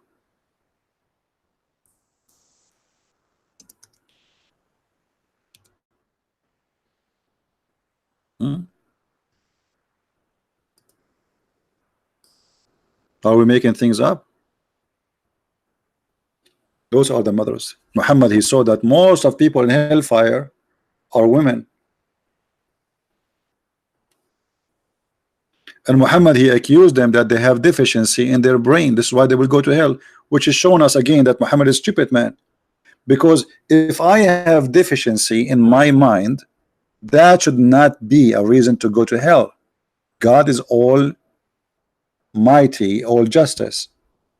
So he will judge you by your ability.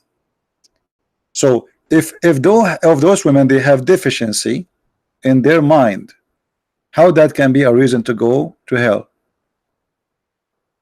Deficiency, you see, if you have a defect, is a defect by the maker who make you, not by you. It's not me.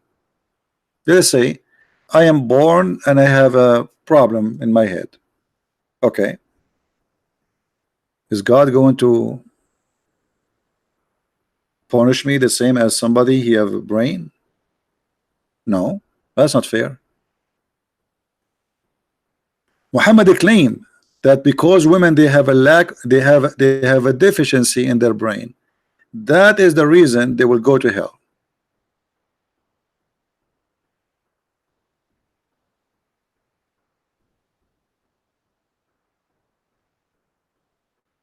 lacking of intellect.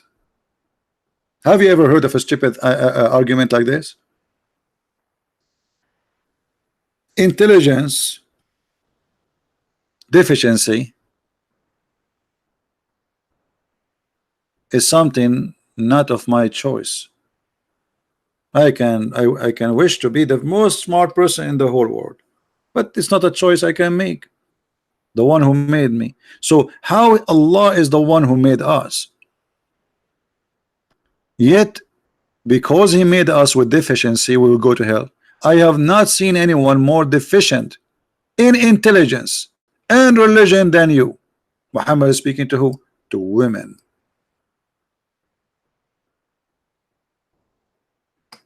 So because women they have deficiency in their intelligence, they will go to hell.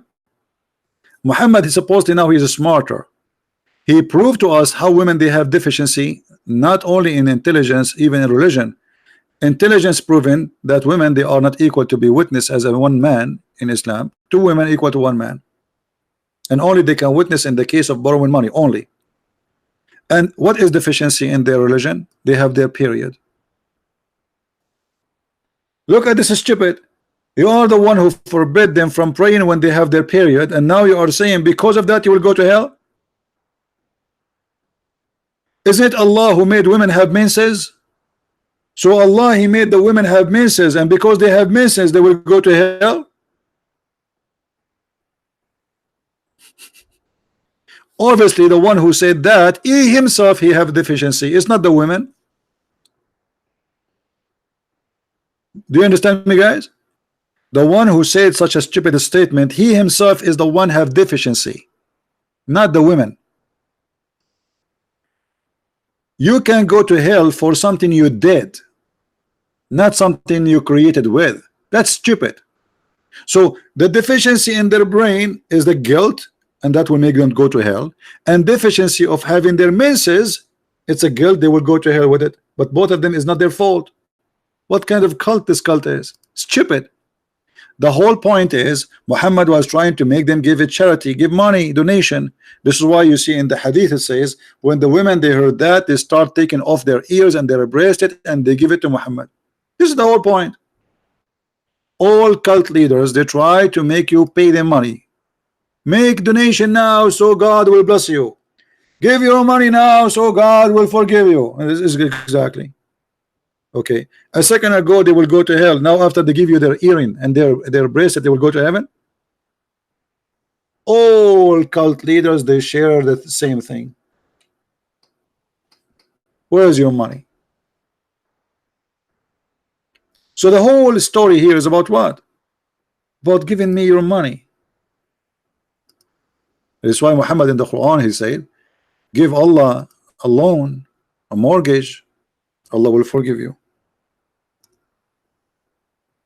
Mimi Hijab, after he finished his debate in 1 hour, he made a video. Oh, I want to give Allah mortgage so Allah will forgive your sin. He quoted this chapter.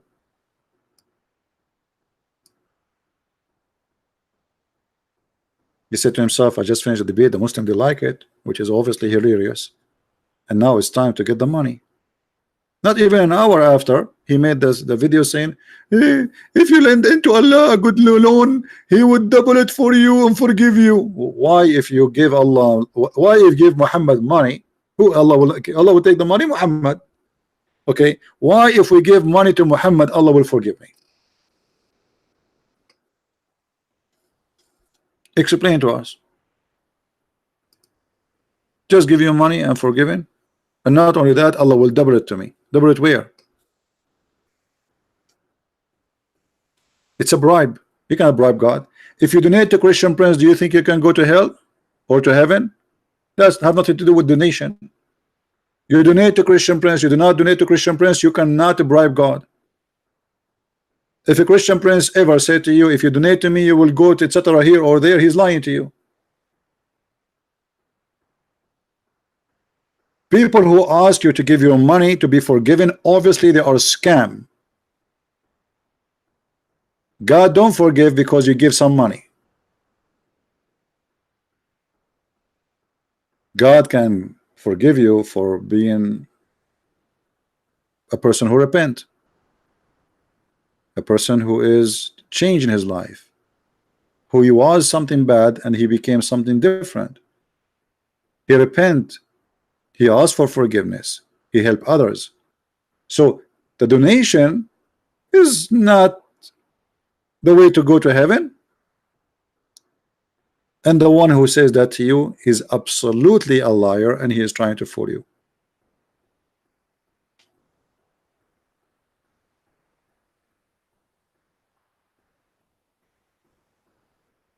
You know, the Messiah, if you read all what the Messiah did, he raised people from death, he healed all kind of illness, he never took a penny. And here when I say he never took, he never asked.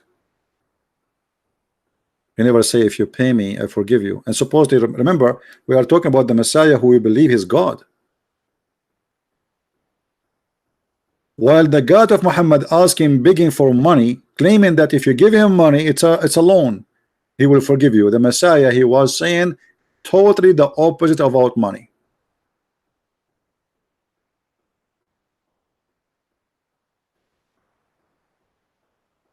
All cult leaders, they share the same thing: money, sex, power, property, etc. And Muhammad, he have it all. What about Muhammad making verses saying any woman, she can give her private part to him so he can boom boom with her? What does this have to do with God? What does this have to do with the religion is called Islam? How that can help God? How that can help Islam? Any woman, she want to give herself to the Prophet, and he made a long verse saying all those women, they can take off their panty for me. This is from God? All those women?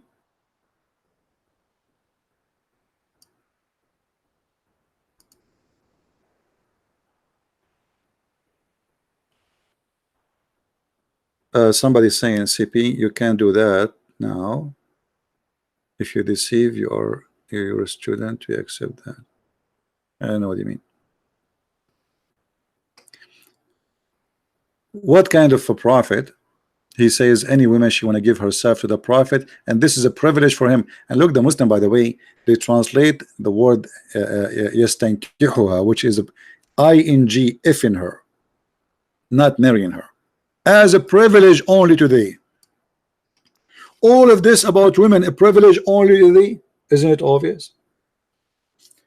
So we have God, he have a law for mankind. All of them, they have law, except Muhammad, he have a privilege. And the privilege is about penises and vagina and money. Isn't it obvious that this guy is a scam?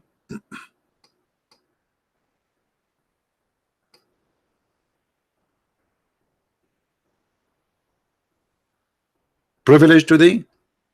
Why Muhammad seeking privilege, and why Allah gave Muhammad the privilege about his private part? What does this have to do with God? Okay, Muhammad, now he have women lying up in the front of his door taking off his panty, and how that will make God happy? You see, when we speak about God, everything have a reason. So ask yourself, what is the reason behind this? What this verse accomplished to Allah? Allah sitting in his office, he is the creator of the universe. Do you know how big the universe? And now Allah sitting in his office, and he's writing this article saying a privilege for the Prophet. Any woman, she can take off her panty and go with him in the bed, only for the Prophet. And Allah will look at Muhammad. Are you happy now, Muhammad? Are you happy now? Are you happy? And the Prophet says, yes, Allah, please, thank you, Allah. Thank you, please, Allah, please. What is that? And then Muhammad, after he made this verse, women who they are not good looking at all start coming offering themselves, because those women, they are not asking really to sleep with Muhammad because they like to sleep with him, but they are looking for security. The second you sleep, the Prophet sleep with you, you will have a sari, you will have a house, you are protected. That's it. You are the girlfriend of the Prophet. And then when those not good looking women, I'm trying to avoid the word ugly, those women who they are not good looking start offering themselves, Muhammad, you want to get rid of them, like what I did. I just any woman she give herself. That's mean any woman, any believing woman, old, young. I don't want those old ones. I don't want those. I want the good-looking one. So he said, Allah, he gave me this verse. You can delay any of them when you wish, and you can sleep with any of them when you wish. So the women now they cannot say, but you say to us, any woman she give herself to you. I want to give myself, take me. No, no, and you know. Always Muhammad, he used Allah as a puppet. So he made a verse saying any woman she can give herself so he can have sex with her, not to marry her. This is a lie. It's a privilege. But then this privilege is not working good, because not all those women are good looking. He want only good looking women, but he cannot say that. So he came with the second verse saying, Allah told me I can delay or I can refuse as I wish. What is that? And then the people they start talking about Muhammad, what kind of a man he is. So Muhammad he come with a new verse. He says, but don't you know Allah told me that it's not allowed for you to take more wives? Who need wives? You need any woman she can go for herself. And all the slaves, all the slaves, all your right hand possess is your is open slave for you for sex. And Muhammad was a cheap person, very cheap. They go and they eat. They attend his house. Muhammad don't like it. Here we go. A verse came from Allah. Oh, you believe? Don't enter the house of the Prophet for a meal.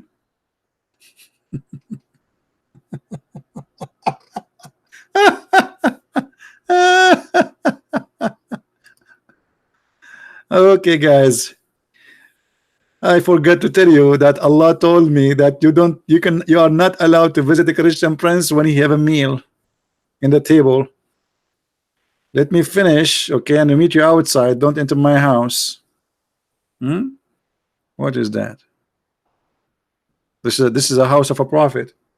The fifth of the booty. Any woman she can give herself.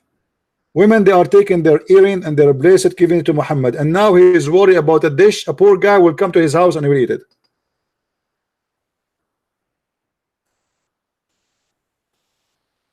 Obviously Muhammad is a prophet of God. While Jesus was saying, I've been a stranger and you took me in. I was a prisoner and you visited me. I was hungry and you feeded me. Which means Jesus saying to you, when you feed a hungry person, you are feeding Jesus. When you are merciful for whatever kind of a human being, you are doing it to Jesus, not to that person. Muhammad was busy making verses saying, don't come to my house when I have food.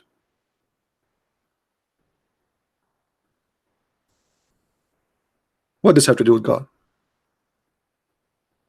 And if you want to ask the wife of the prophet, here you see Muhammad, he treats his women as a property. He don't want them to see anybody. Ask them from behind the curtain. What? Ask them from behind the curtain?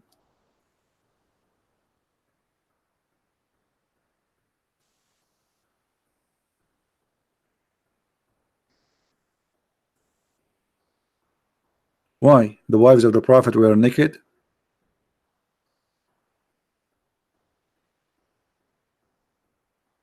Here we go. Muhammad, he placed the women behind the curtain. This is your place. Your place as a female is behind the curtain. We men, we speak to you. You are the one behind the curtain, not us.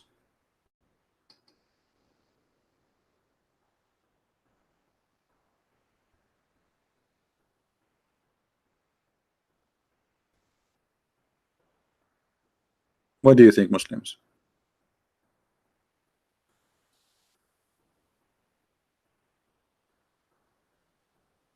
Anyway, we will not keep you longer. This video became so long now. Feel free to download the video. We will not, as you know, we don't keep the videos in our channel. Please download them as soon as you can. And always, if you want to find a video which we just made and it's not in the channel anymore, this is what you do. Very easy way. You look for the title. What was the title for today? 10 things you should know about Prophet Muhammad.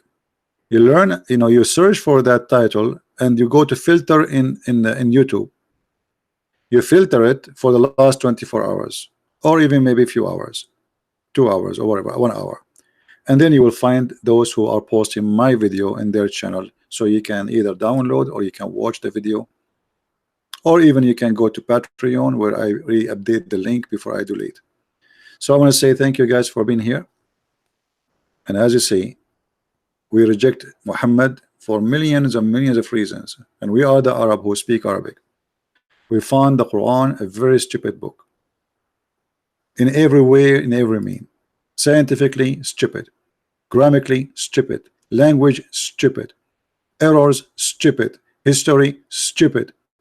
It's a stupid book in every way, in every mean. And this is why Muhammad, he could not convert the Arab to Islam unless he took a war side and the sword. This is why in the Quran it says there's a chapter, it's called the chapter of Al-Fatah, the victory, Al-Nasr. When Muhammad became victorious, people, they enter into Islam by tens of thousands in one day, which means they reject Islam as long they can. But Muhammad now became victorious by the sword. When Allah gave victory, people enter Islam by waves, thousands and thousands in one day. And this is how Islam started. It was the victory of the sword. And the Messiah said, the one who lived by the sword will be taken. And this is why Islam actually is suffering from the sword. You will not find a Muslim country having peace. Muslims killing Muslims from the same sect, not necessarily between other sect, because this cult is based by the sword. The one who lived by the sword, he died by it. And that's exactly what Islam is about. I have to say goodbye before I lose my voice totally. I want to say thank you guys. May the Lord bless you all. If you like to learn more about the cult of Islam, feel free to read my books. You can search my books, Amazon Germany, Amazon Spanish, Spain.com, France. We have my books in many languages, and soon more languages will be translated. Thank you very much. Christ is Lord, Islam is false, and see you soon again. Bye-bye.